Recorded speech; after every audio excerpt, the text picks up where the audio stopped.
Hi everyone, it's Doreen and I'm back again with day 5 of the Christmas cards with the Cricut. This is the card that I'm going to show you how I made today. So let's go ahead and get started. Okay, the first thing we're going to do is go ahead and get our card made. And I'm using some vanilla cardstock, and this cardstock already had the fold in it, so all I had to do was take my bone folder and just make sure that I creased it really good. And it measures 5.5 by 4 1/4, just like all of the other cards that I've been making. So now I'm gonna go ahead and ink this, my edges, and this time I'm using the Distress Ink by Tim Holtz, the Broken China, and I'm gonna go ahead and ink my edges up real quick. And I really like doing inking the edges up because I just think it makes the card just really stand out when you do that. So I just run it across, you know, no particular way to ink your edges. You ink them as however you like. I just like to make it really stand out. Okay, now that I've done that, I'm going to take a sheet of cardstock that measures 5 1/4 by 4. And I've already pre-inked the edges on this one. And then what I did was I took my Martha Stewart ribbon loop punch and I punched out my edges. So I'm going to go ahead and do that real quick on here. And basically you just put your cardstock in till it butts up in the corners, and then you just punch. So I got to go back. I see I left a little bit there. So I'm going to go back and cut that off real quick. And I'm punching all 4 corners. So let me just take this off real quick and clean up my mess here. And then I'm going to take this and open up my card so I can see how I want this to lay. And before I lay this down, or actually no, I'm going to go ahead and lay this down. So I'm going to take my Tombow adhesive and go ahead and run that along. And I just grabbed this because my ATG gun wasn't handy. I think it's sitting somewhere on my other table. And you don't always have to use your ATG gun. You can use your Tombow adhesive or whatever you fancy. I like my ATG gun, but every now and then when I don't feel like picking it up or I can't find it, I go ahead and use the Tombow. So I'm going to lay that down like so and make sure I got it all the way on there. And then my top layer is a piece of paper that I got from one of my mat stacks. And what I did with this is I tried punching this with the ribbon loop and all 4 corners, but then once I laid it down, and this piece measures 5 by 3 3/4. Once I laid it down, the loops were actually on the same size as the loops that were on the bottom layer. So I didn't like the way that looked. So what I did was, after I had cut or punched all 4 edges, I just cut them out. So that kind of made it look like so. And I rather liked it that way, so it kind of worked out for me anyway. Now the piece of ribbon going across here, that ribbon measures 7 inches. And the piece that is going across here measures 5 inches.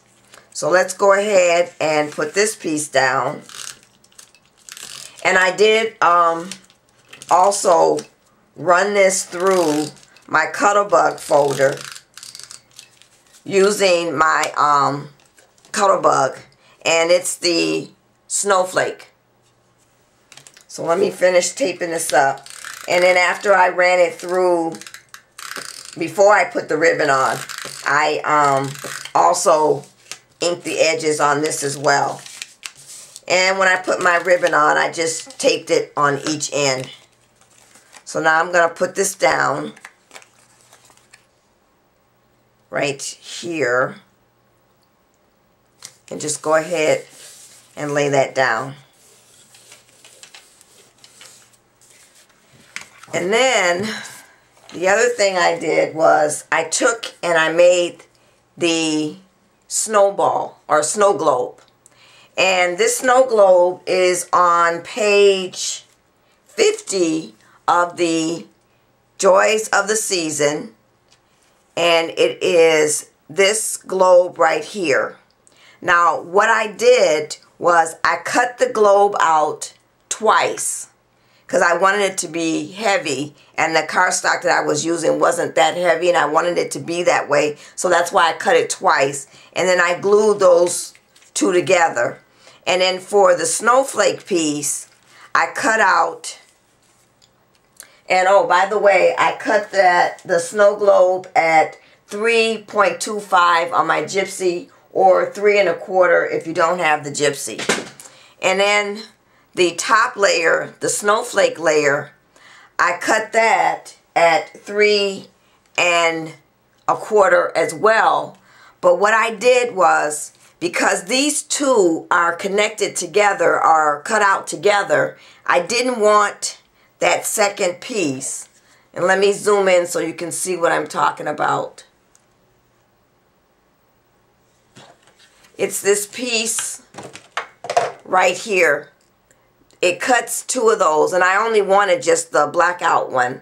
So I took my gypsy and I used that new feature, that hide contour, and I just hid this whole thing and cut out just this with the snowflake paper. And that was how I was able to get that without getting both of them at the same time. Okay, so once I cut that out, I went through and I inked my edges, and then I took my, and I glued that on top, and I took my swirl folder and ran it through my cuddle bug, and then after I did that, I took the frosted lace stickles and put that on the swirls. And then my last step for the snow globe was I used my eye rock again, which looks like this. And I didn't say this before, but I did pick this up at Michael's. And I took some of the bling, and I also picked that up at Michael's as well, and adhered those, the bling on this snow globe to make it look really shiny. And then I put some foam tape, 2 thicknesses of foam tape on the back. So let's go ahead and put this down. And I really like for my things to pop up, so that's why I use the mounting tape, a lot of the mounting tape. Sometimes I use 2 layers, sometimes I use 3, and every now and then I might use 1, but because I really like for it to stand up, I usually use 2 or 3 layers. So now I'm going to go ahead and put that down, and now there you have it. Now, it looks like that. For the inside, I once again used my Stamp-A-Majig, and I stamped out, it's kind of faded, but I can still see it a little bit. I took a stamp that I have that's, was a Stampin' Up! Set from 2000, and it says, "Starlight, star bright, I wish for peace on earth tonight." And I'm going to put that right about there. So I need to get my Stamp-A-Majig and line it up. And lined it up. And then I'm using the Baja Breeze stamp ink by Stampin' Up. And I'm going to go ahead and stamp the stamp. And there it is. And then I also want to add Happy Holidays. So what I'm going to do is once again take my Stamp-A-Majig, and I've already stamped out the Happy Holidays, and I'm going to put that, I think I want that to be about right there. So I'm going to line up my Stamp-A-Majig with the sheet and remove that, and then I'm going to take some more of that Baja Breeze and ink up my stamp, and then I'm going to line it up and stamp. So now there I have Happy Holidays. And then the last thing I want to do is I want to put a snowflake in the corner of the card in the inside. And for this I'm not going to use a Stamp-A-Majig. I'm just going to eyeball it, and I'm going to place it about right there and stamp down. So that's it. That is the stamp, the card for day 5. There we go. Thanks for watching, everybody. Bye.